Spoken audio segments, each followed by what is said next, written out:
Hello everyone, कैसे हैं आप सब। मेरा नाम मुक्ता है। द केसरी नंदन एकेडमी में आप सबका स्वागत है। आज के वीडियो में हमारा टॉपिक है जनरल एक्सेप्शन। जनरल एक्सेप्शन में हमने पार्ट 1 में एक वीडियो बनाई थी जिसमें हमने mistake of fact, rule of necessary, mistake of law के बारे में बात की थी। इस पार्ट में हम चाइल्ड द्वारा किए गए एक्ट की बात करेंगे। An offence done by a child, an offence done by a unsound mind. तो चलिए स्टार्ट करते हैं। बीएनएस का section 20 act of a child की बात करता है। Child under 7 years of age, ये कहता है nothing is an offence is done by a child under 7 years of age. अगर 7 साल से कम उम्र के किसी बच्चे के द्वारा कोई ऑफेंस किया जाता है तो वह अपराध की श्रेणी में नहीं आता है। इंग्लैंड में यह एज जो है वो 10 साल है।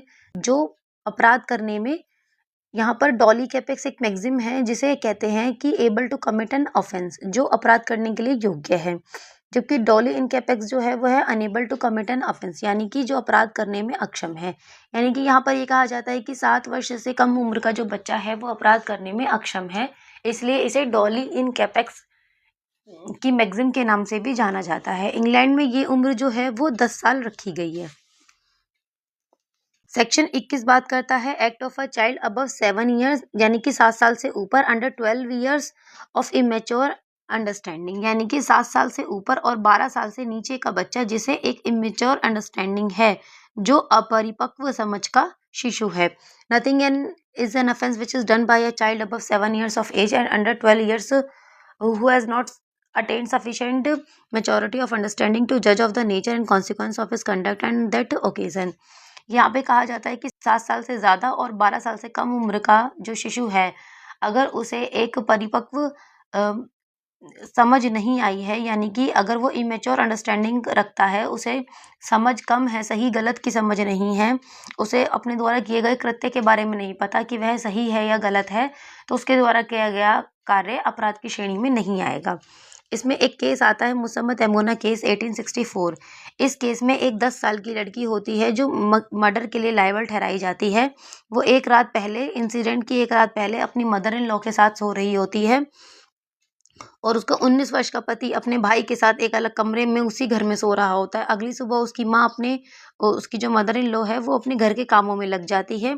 थोड़ी देर बाद वह देखती है जो लड़की है वो भागते हुए घर के बाहर जा रही है और उसका जो पति है वो एक फैटल नेक वुंड के द्वारा पाया जाता है। द गर्ल जो है वो खेतों में जाकर छुप जाती है और दोपहर बाद तक नहीं मिलती। कोर्ट ने ये डिसाइड किया कि वह जो है कैपेबल है, योग्य है understanding the criminal nature of her actions up based on the evidence and her behaviour, so she was convicted. वह अपने द्वारा किए गए आपराधिक प्रकृति, एक आपराधिक कृत्य की को समझने के लिए सक्षम है, इसलिए उसे दोषी ठहराया गया।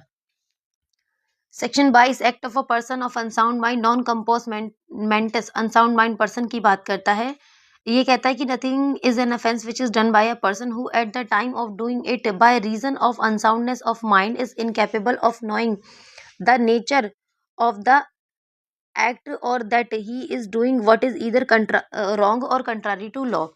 यहाँ पर एक अनसाउंडनेस माइंड व्यक्ति के द्वारा किया गया कार्य अपराध की श्रेणी में नहीं आता अगर वो इनकैपेबल है, यानी कि अयोग्य है अपने द्वारा किए गए एक्ट की प्रकृति को जानने में।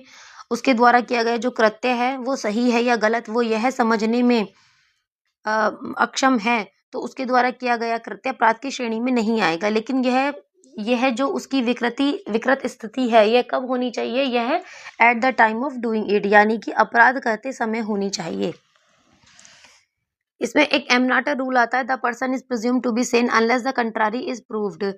यहाँ पर यह कहा जाता है कि कोर्ट किसी व्यक्ति को सेन, यानी कि उसे समझदार व्यक्ति समझेगी, उसे अनसाउंड माइंड एक सामान्य व्यक्ति समझेगी, जब तक कि यह कोर्ट में प्रूफ नहीं किया जा सकता कि उसे किसी तरीके की दिमागी रूप की बीमारी है और वह क्राइम की नेचर और क्वालिटी को समझने में अपरिपक्व है या नासमझ है। सेक्शन 23 बात करता है इनवॉलंटरली इंटॉक्सिकेशन की। यह कहता है कि act of a person incapable of judgment by reason of intoxication caused against his will. कोई एक इंटॉक्सिकेटेड, यानी कि नशे की हालत में कोई व्यक्ति है, उसके द्वारा किया गया कृत्य, अगर नशा उसे उसकी इच्छा के विरुद्ध कराया गया है। Nothing is an affair which is done by a person who at the time of doing it by reason of intoxication incapable of knowing the nature of the act or that he is doing what is either wrong or contrary to law, provided that the thing which intoxicated him was administered to him without his knowledge or against his will. यहाँ पे ये कहा जाता है कि किसी नशे की हालत में कोई व्यक्ति है और वो जब नशे की हालत में है उसके द्वारा किया गया कोई जो एक्ट है वो अपराध नहीं है अगर वह उसे समझने में अक्षम है कि यह क्या सही है और क्या नशे की हालत की वजह से उसके द्वारा किए गए एक्ट को वह समझने में अक्षम है कि उसके ये क्या सही है और क्या गलत है, लेकिन उसे जो इस अवस्था में पहुंचाया गया है यानी कि उसे जो नशा कराया गया है वो उसकी ज्ञान और इच्छा के विरुद्ध कराया गया हो, तभी उसे सेक्शन 23 का बचाव मिलेगा। इसमें आगे है in order to claim exemption from criminal liability under section 23, वही 23 सेक्शन 23 यानी कि 23 का डिफेंस लेने के लिए अक्यूज को यह साबित करना पड़ेगा कोर्ट में कि जब वह उस एक्ट को कर रहा था तो वह नशे की हालत में था और इनकैपेबल था यह जानने के लिए, अपने एक्ट का नेचर जानने के लिए, he was doing what is सही और गलत पहचानने में अक्षम था, that the thing which intoxicated him was administered to him without his knowledge or against his will. जब वह नशे की हालत में किसी कार्य को कर रहा था तो वह नशा उसे उसकी इच्छा के विरुद्ध और ज्ञान के विरुद्ध कराया गया था और वह सही गलत को समझने में अक्षम था और अपने द्वारा किए गए कृत्य की प्रकृति को समझने में भी अक्षम था। इसमें केस है डीपीपी वर्सेस बियर्ड 1920। एक 13 साल की लड़की थी जो फैक्ट्री के रास्ते से घर जा रही थी। जो फैक्ट्री का गार्ड था वो इंटॉक्सिकेटेड यानी कि नशे की हालत में था और उसने उसका रेप करने की कोशिश की और उसका मुंह बंद करने के लिए उसने अपना हाथ उसके मुंह पर रख दिया जिससे उसकी नाक भी कवर हो गई और दम घुटने से उस लड़की की मृत्यु हो गई। तो यहाँ पर जो गार्ड है वो मर्डर के लिए दोषी ठहराया गया।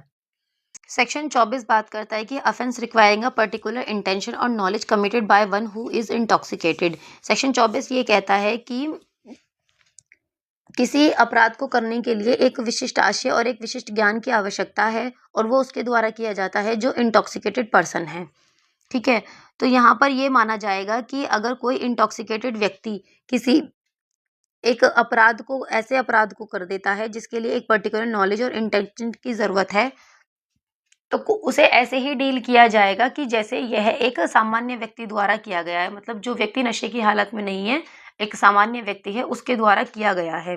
उसे यहाँ पर यह साबित करना पड़ेगा कि जो ये इंटॉक्सिकेशन था, जो उसको नशे की हालत कराई गई थी, वो उसकी ज्ञान और इच्छा के विरुद्ध कराई गई थी। इसमें एक केस आता है R versus Lipman 1970। A girl and a boy take drugs together. एक लड़का और लड़की हैं जो साथ में नशा करते हैं। लड़का जो है वो अनकॉन्शियस हो जाता है, मतलब अपने उस नशे की ड्रग्स की वजह से वो बेसुध हो जाता है और वो लड़की की हत्या कर देता है। यहाँ पर जो लड़का है वो हत्या के अपराध के लिए दोषी ठहराया गया क्योंकि यहाँ पर दोनों ने जो नशा किया था वो अपनी मर्जी से किया था, ना ही अपनी इच्छा के विरुद्ध। सेक्शन 25 बात करता है act not intended and not known to be likely to cause death और grievous hurt done by consent. यहाँ पर ये बात करता है कि किसी व्यक्ति की nothing is which is not intended to cause death और ग्रीवियस हर्ट, कोई ऐसा कार्य अपराध नहीं है जिसमें अगर डेथ या ग्रीवियस हर्ट कॉज करने की इंटेंशन नहीं है और वो जो डूअर है जो उस एक्ट को कर रहा है वो उस व्यक्ति की ना तो डेथ करना चाहता है ना ही ग्रीवियस हर्ट करना चाहता है और उस एक्ट को करने के लिए सफरर ने खुद अपनी कंसेंट दी है। उस हार्म को सफ़र करने के लिए अपनी कंसेंट खुद दी है, चाहे वो कंसेंट उसने एक्सप्रेसली दी हो और इम्प्लाइडली दी हो। और ऐसी कंसेंट किसके द्वारा दी गई है? 18 साल या 18 साल से ऊपर के व्यक्ति के द्वारा दी गई है। तो यहाँ पर ये कहा जाएगा कि उस व्यक्ति के द्वारा किया गया कार्य अपराध की श्रेणी में नहीं आएगा। इसमें एक मैगज़ीन चलती है वॉलंटी नॉट फिन इंजूरिया, जिसमें ये कहा जाता है कि जो सहमति देता है उसे कोई चोट नहीं लगती, यानी कि अगर इस चोट को उठाने के लिए या इस चोट के लिए आपने अपनी सहमति खुद दी है तो आप किसी भी चीज़ का डिफेंस सेक्शन 25 का डिफेंस नहीं ले सकते। इसमें सबसे अच्छे एग्जांपल्स चलते हैं फेंसिंग, बॉक्सिंग, फुटबॉल। यानी कि जैसे कि कोई बॉक्सिंग का खेल खेलना पसंद करता है, कोई रेसलिंग का खेल पसंद करता है, इस तरीके के जो भी स्पोर्ट्स होते हैं, फुटबॉल है, क्रिकेट है, इस तरह में इन सभी के खेल में थोड़ी बहुत कुछ छोटी बड़ी किसी भी तरह की चोट लग जाती है, तो इसमें इस जोखिम को उठाने के लिए आपने अपनी सहमति खुद दी है। तो अगर आपको इस तरीके की कोई चोट लग जाती है तो आप किस चीज का डिफेंस नहीं ले सकते कि मैं इस खेल को खेलते समय क्षतिग्रस्त हो गया हूँ। It is an old maxim of the Roman jurisprudence which means who has consent suffers no injury. ये एक रोमन और बहुत पुरानी मैक्सिम है जिसका मतलब ये होता है कि one who consent suffers no injury. Provision for voluntary non injury section 25, 26 और 27 जो है वो इसी मैक्सिम पर बेस है। सेक्शन 26 ये कहता है कि act not intended to cause that done by consent in good faith for person's benefit. ये सेक्शन डॉक्टर्स को प्रोटेक्शन देता है, जैसे कि जो डॉक्टर्स सर्जन होते हैं वो किसी को ऑपरेट करते हैं तो वो ये बताते हैं हमें पहले ही कि इस ऑपरेशन में जो पेशेंट है उसकी जान को भी खतरा हो सकता है, लेकिन उसे बचाने के लिए फिर भी वो जोखिम उठाया जाता है जिससे कि उसको उसके प्राणों की रक्षा की जा सके, उसे बचाया जा सके। तो यहाँ और उस केस में जो अगर उस तरीके का ऑपरेशन करने में या इस तरीके की सर्जरी करने में अगर पेशेंट की डेथ भी हो जाती है तो उसमें डॉक्टर्स लायबल नहीं होते हैं। क्यों? क्योंकि वो गुड फेथ में एक्ट कर रहे होते हैं और पर्सन के बेनिफिट के लिए एक्ट कर रहे होते हैं और उनकी जो इंटेंशन होती है वो उस व्यक्ति की मृत्यु कारित करने की नहीं होती।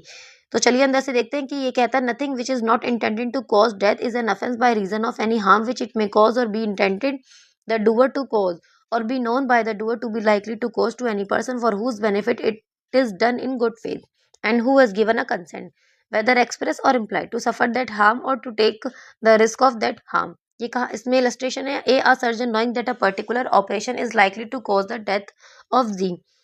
जो एक सर्जन है वो जानता है कि इस पर्टिकुलर ऑपरेशन को करने से जी की जान भी जा सकती है, लेकिन वह एक पेनफुल कंप्लेन से सफर कर रहा है।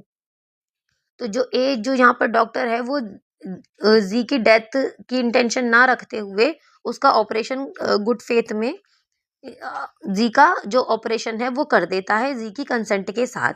तो यहाँ पर ए ने यानी कि डॉक्टर ने कोई अपराध नहीं किया है। इसमें नेक्स्ट केस आता है सुकरू कविराज वर्सेस कविराज 1887। ये केस ये कहता है कि the Kaviraj performed an operation on a person for internal piles by cutting them out with an ordinary knife. The patient died of profuse bleeding.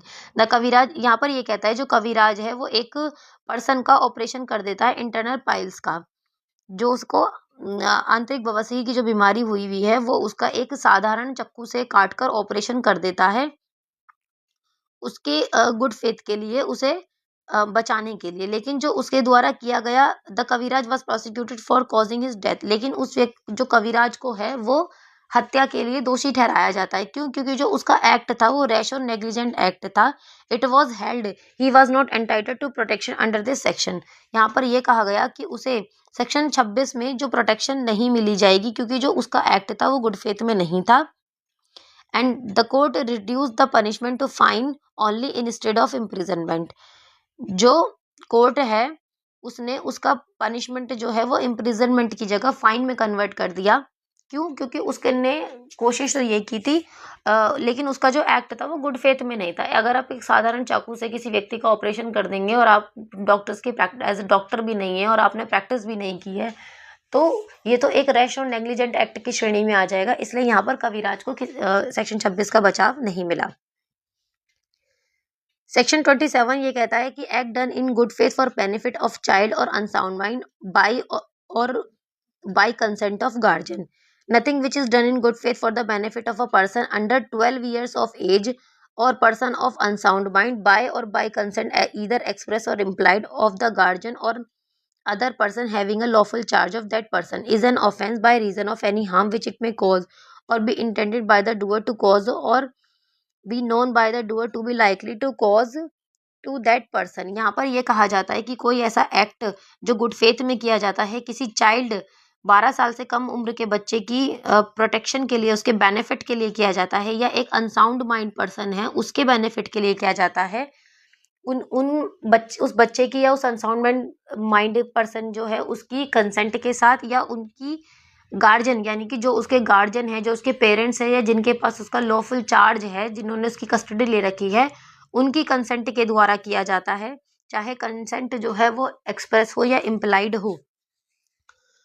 तो ऐसा एक्ट जो है वो अपराध की श्रेणी में नहीं आता है। इसका प्रोविजन है that this exception shall not extend to, जो ये एक्सेप्शन है सेक्शन 27 का, जो ये एक्सेप्शन है वो किस हद तक विस्तारित नहीं होता है।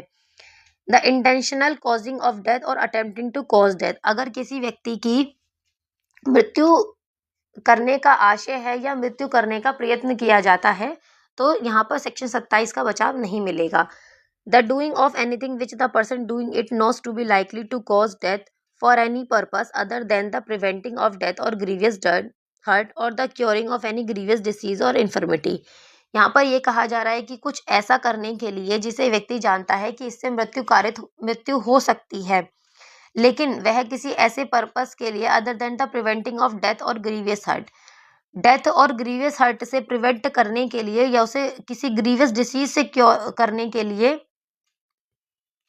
या उसे किसी अंग शैथिल्य से या दुर्बलता से क्योर करने के लिए अगर इस तरीके का कृत्य किया जाता है तो वह अपराध की श्रेणी में नहीं आएगा।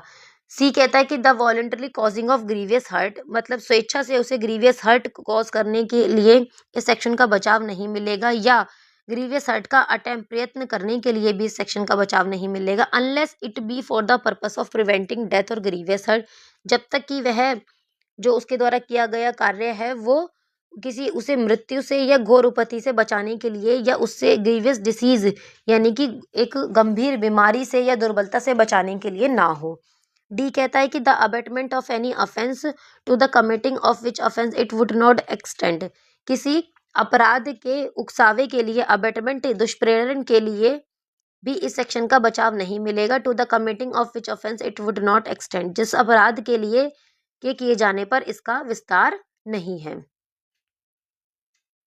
इसका इलस्ट्रेशन है A in good faith for his child benefit without his child consent has child cut for the stone by a surgeon knowing it to be likely that the operation will cause the child death but not intending to cause the child's death. A is within the exception in as much as his object was the cure of the child.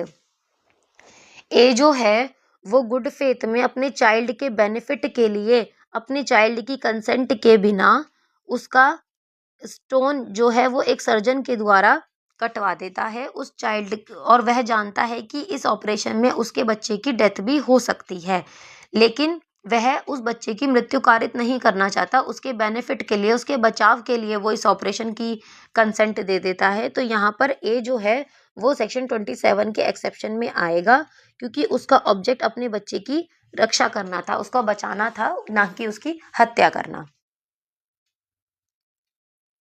Section 28 बात करता है consent known to be given under fear और misconception. जो हमने 25, 26, 27 में जो consent देखी है वो कैसी है, वो फियर में यानी कि डर में या भ्रम में ना दी गई हो। A consent is not such a consent as intended by any section of this संहिता। जो कंसेंट है वो इस सेक्शन में सहमति नहीं मानी जाएगी अगर वो if the consent is given by a person under fear of injury, under a misconception of fact, if the person doing the act knows or has reason to believe that the consent was given in consequence of such fear or misconception। अगर सहमति जो है वो किसी क्षति के डर में या किसी तथ्य के भ्रम में दी जाती है।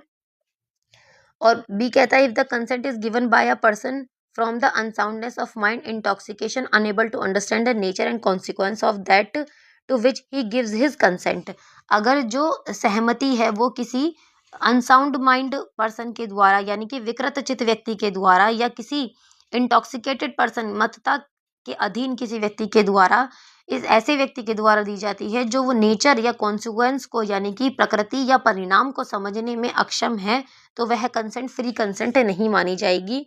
Unless the contrary appears from the context, if the consent is given by a person who is under 12 years of age। अगर कंसेंट 12 वर्ष से कम उम्र के व्यक्ति के द्वारा दी जाती है तो वो भी कंसेंट की श्रेणी में नहीं आएगा। इसमें ये कहा गया है कि जो इस तरीके का कंसेंट है वो फ्री कंसेंट की श्रेणी में नहीं आएगा।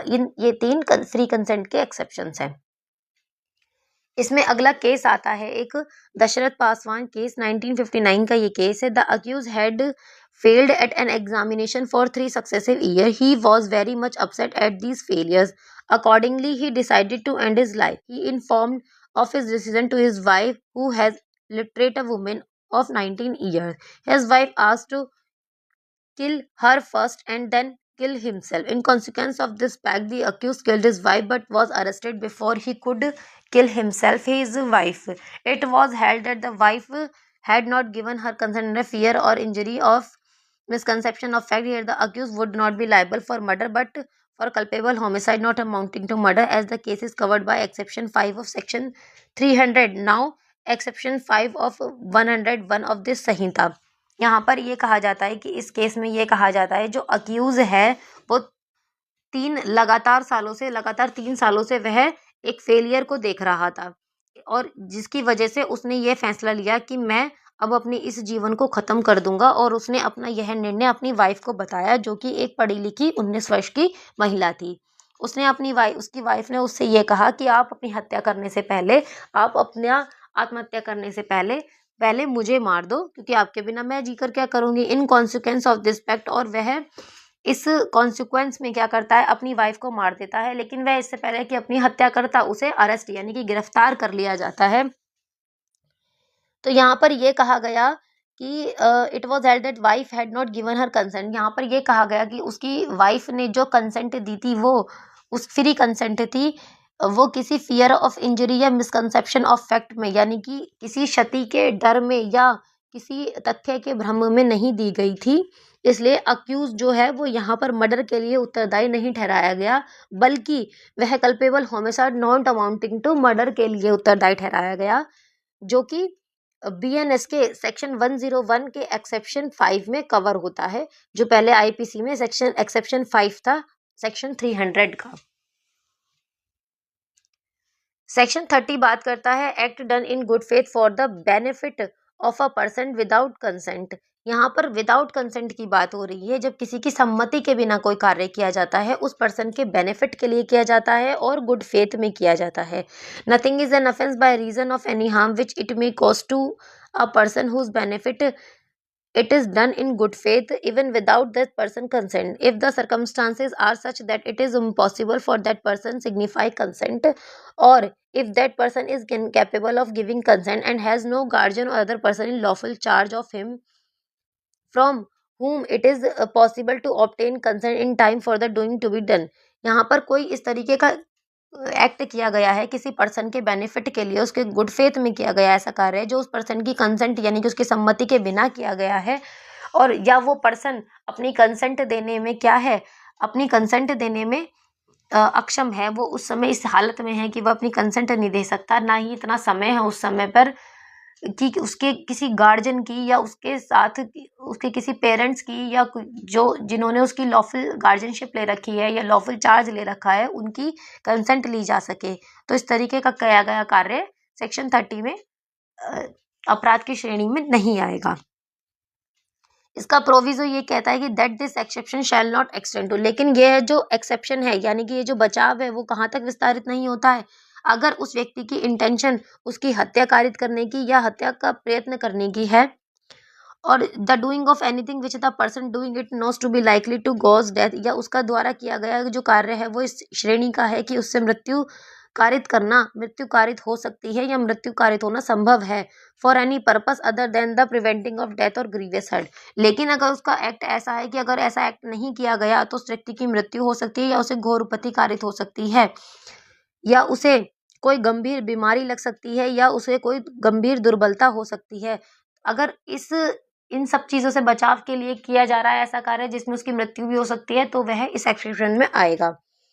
क्लोज सी ये कहता है कि the voluntary causing of hurt और to the attempting to cause hurt for any purpose other than the preventing of death और ग्रीवियस हर्ट, उसकी स्वेच्छा से उसे उपहतिकारित करने की या उपहतिकारित करने का प्रयत्न करने की अगर इच्छा ना हो, लेकिन अगर ऐसा हर्ट जो है वो उसे मृत्यु से बचाने के लिए कॉज किया जाता है, तो वह इस एक्सेप्शन में आएगा।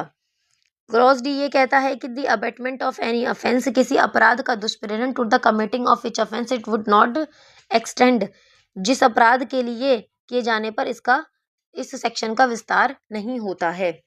इलस्ट्रेशन है इसका first, Z is thrown from his horse and is insensible, a surgeon finds that Z requires to be trepanned, A not intending Z's death but in good faith for Z's benefit performs the trepan before Z recovers his power of judging for himself. A has committed no offense. यहाँ पर ये होता है कि जो Z है वो अपने घोड़े से नीचे गिर जाता है और वो इनसेंसिबल हो जाता है, यानी कि वो बेहोश हो जाता है। ए वहाँ पर एक सर्जन है, वो यह देखता है कि जो Z की है उसकी कपाल की शल्य क्रिया यानी कि उसके ब्रेन की सर्जरी करना आवश्यक है उसे मृत्यु से, लेकिन यहाँ पर जो सर्जन है उसकी जी की डेथ कोशिश करने की इंटेंशन नहीं है, डेथ करने की इंटेंशन नहीं है, वो जी के बेनिफिट के लिए उसके गुड फेथ में ऐसी सर्जरी करना चाहता है। अब जी बेहोश है तो उसकी कंसेंट तो ली नहीं जा सकती, उसको उस बीमारी से ठीक करने के लिए वो ऐसा करना चाहता है, उसके बेनिफिट के लिए उस गुड फेथ में यह एक्ट करना चाहता है, तो यहाँ पर ये कहा जाएगा उस सर्जन ने यानी कि ए ने कोई अपराध नहीं किया है। इसका इलस्ट्रेशन 2 ये कहता है कि Z is carried off by a tiger. A fires at the tiger knowing it to be likely that the shot may kill Z but not intending to kill Z and in good faith intending Z's benefit, A bullet gives a Z a mortal wound. A has committed no offense. यहाँ पर ये है कि जो Z है उसे एक tiger यानी कि एक चीता जो है, एक शेख बाघ है, वो उठा के ले जाता है। A जो है वो बाघ पर इस आशय से गोली चलाता है कि जिससे कि वह Z को बचा ले। उसकी इंटेंशन जी की हत्या करने की नहीं है और वो जी के बेनिफिट के लिए उसके गुड फेथ में यह कार्य कर रहा है। ए जो है गोली चला देता है जिससे जी को एक मृत्युकारक घाव यानी कि मोर्टल वुंड हो जाता है। यहाँ पर ए ने कोई अपराध नहीं किया है। इसका इलस्ट्रेशन 3 ये कहता है कि a surgeon sees a child suffer an accident which is likely to prove fatal unless an operation is immediately performed, there is no time to apply the child guardian, A performs the operation in spite of entreaties of the child, intending in good faith the child's benefit. A has committed no offense. A एक surgeon है, वो यह देखता है कि एक child का accident हो गया है और उसकी जो हालत है वो गंभीर है। अगर उसका तुरंत ऑपरेशन नहीं किया गया तो उसकी मृत्यु भी हो सकती है। यहाँ पर वो जो सर्जन है गार्जियन की कंसेंट लेने के से पहले ही, मतलब वह अपना समय गार्जियन की कंसेंट लेने में ना बर्बाद करके उस बच्चे का ऑपरेशन कर देता है उसके बचाव के लिए। तो यहाँ पर जो उसका एक्ट था वो चाइल्ड के बेनिफिट के लिए था सर्जन का और गुड फेथ में था, तो यहाँ पर ए ने कोई अपराध नहीं किया है। फोर्थ क्लोज ये कहता है, फोर्थ इलस्ट्रेशन इसका ये कहता है कि A is in house which is on fire. A एक घर में है जिसमें आग लग गई है। विद जी अ चाइल्ड, एक बच्चे के साथ लोग जो हैं वो नीचे ब्लैंकेट को खोल के खड़े हुए हैं कि आप ऊपर से बच्चे को घर के टॉप पे से नीचे बच्चे को फेंक दो बचाने के लिए। तो यहाँ पर ए जो है वो बच्चे को छत के मतलब घर के ऊपर से फेंक देता है, यह जानते हुए कि उसके इस तरीके के एक्ट से उस बच्चे की जान भी जा सकती है, लेकिन उसकी इंटेंशन उस बच्चे को मारने की नहीं है और वह गुड फेथ में करता है ऐसा कार्य और बच्चे के बेनिफिट के लिए करता है कि अगर मैंने इसे ऊपर से फेंक दिया और ये अगर बच्चा कंबल में जाके गिरा तो ये बच जाएगा। तो यहाँ पर ये जो लेकिन क्या होता है, if in the child is killed by the fall, लेकिन बच्चा जो है वो नीचे गिरने से मर जाता है, वो उसे लोग नहीं पकड़ पाते और वो नीचे गिरने से मर जाता है। तो यहाँ पर ए ने किसी तरह का कोई अपराध नहीं किया है। इसका एक्सप्लेनेशन ये कहता है कि mayor pecuniary benefit is not benefit with in the meaning of section 26, 27 and this section. इस सेक्शन में जो बेनिफिट की यानी कि जो फायदे की बात की गई है वो सिर्फ धन संबंधी फायदे की बात नहीं की गई है। सेक्शन 31 बात करता है communication made in good faith. No communication made in good faith is an offence by reason of any harm to the person to whom it is made if it is made for the benefit of that person।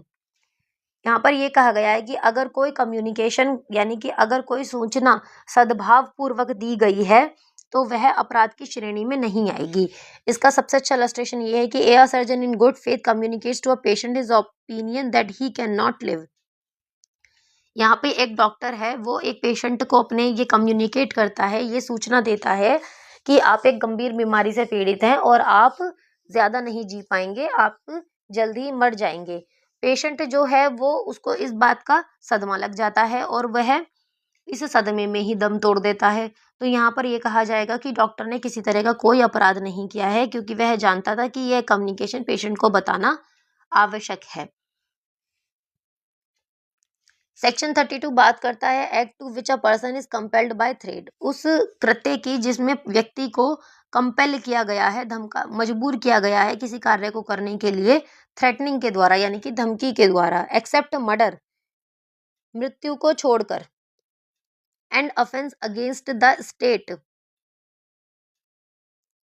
Punishable with death, यानी कि हत्या और राज्य संबंधी अपराधों को, राज्य के खिलाफ जो अपराध किए जाते हैं उन अपराधों को छोड़कर, या ऐसे अपराध जिनमें मृत्यु दंड मिलता है उन अपराधों को छोड़कर, नथिंग इज एन ऑफेंस, कोई कार्य, कोई अपराध नहीं है, which is done by a person who is compelled to do it by threat, अगर वो ऐसे व्यक्ति के द्वारा किया जाता है जिसे ऐसा करने के लिए मजबूर किया गया है धमकियों के द्वारा, which at the time of doing it, जब वह उस कार्य को कर रहा है तो वह मजबूर है, reasonable cause the apprehension that instant that to that person will otherwise to be the consequence, अगर किसी व्यक्ति को जान से मारने की धमकी देकर उसके द्वारा कोई इलीगल एक्ट कराया जाता है, लेकिन ऐसा एक्ट नहीं होना चाहिए जिससे वो किसी व्यक्ति की मृत्यु कारित करे या राज्य के विरुद्ध कोई अपराध को करे, इस तरीके का एक्ट नहीं होना चाहिए। तो इस सेक्शन का अगर उसका वो जो एक्ट करता है वो ऐसा है कि उससे किसी व्यक्ति की मृत्यु कारित हो सकती है या राज्य के विरुद्ध किया गया अपराध है, तो उसमें सेक्शन 32 का बचाव नहीं मिलेगा। उसके द्वारा गया जो अपराध है वो इन 2 श्रेणियों में नहीं आना चाहिए, तभी उसे सेक्शन 32 का बचाव मिल सकता है। प्रोविजो इसका ये कहता है कि that the person doing the act did not of his own accord और from a reasonable apprehension of harm to himself short of instant death place himself in the situation by which he became subject to such consequences। इसका provision ये कहता है कि इस तरीके की जो आपत्ति उस व्यक्ति पर आ गई है, ये जो मजबूरी में उसे रखा गया है, उसे जो कंपेल किया जा रहा है, यह उसने खुद ना बुलाई हो अपने लिए, अब कुछ ऐसा कार्य ना किया हो जिसकी वजह से वह इस मजबूरी में खुद पड़ा हो, या उसे अगर सिर्फ एक रीजनेबल अप्रीहेंशन है किसी छोटे मोटे हार्म की, जो डेथ मतलब उसे अगर अपनी जान जाने का जोखिम नहीं है, या उसने इस सिचुएशन में अपने आप को खुद ही ना रखा हो। एक्सप्लेनेशन 1 ये कहता है कि a person who of his own accord by reason of threat being beaten joins a gang of dacoits knowing their character is not entitled to the benefit of this exception on the ground of his having been compelled by his associates to do anything that is an offense by law। कोई व्यक्ति जो स्वयं अपनी इच्छा से या पीटे जाने की धमकी के कारण, कोई व्यक्ति ऐसा है जो अपनी मर्जी से या उसे मारा जाएगा इस धमकी से वह किसी डाकुओं की टोली में चला जाता है, डाकुओं के किसी गैंग को में शामिल हो जाता है, तो उसे इस सेक्शन का बचाव नहीं मिलेगा। एक्सप्लेनेशन 2 ये कहता है a person seize by a gang of dacoits, एक ऐसा व्यक्ति जिसे डाकुओं की टोली के द्वारा पकड़ा लिया गया और forcefully by threat of instant death, यानी कि उसे जान से मारने की धमकी दी गई है, to do a thing which is an offence by law, ऐसा कार्य करने की जो लॉ द्वारा एक अपराध है। For example a smith compelled to take his tools and to force the door of a house for the dacoits to enter and plunder it, it is entitled to the benefit of this section. यहाँ पर एक व्यक्ति को उठाकर ले जाते हैं जिसे ताला तोड़ना आता है, इस तरीके का कि इस घर का ताला तोड़ो, एक डकॉइट की टोली, अगर तुमने इसका घर का ताला नहीं तोड़ा तो हम तुम्हारी हत्या कर देंगे, यानी कि मृत्यु कर देंगे, इस तरीके की उसको धमकी दी जाती है और उसे मजबूर किया जाता है इस तरीके का एक्ट करने के लिए। तो यहाँ पर उस व्यक्ति को इस सेक्शन का बचाव, इस एक्सेप्शन का बचाव मिलेगा।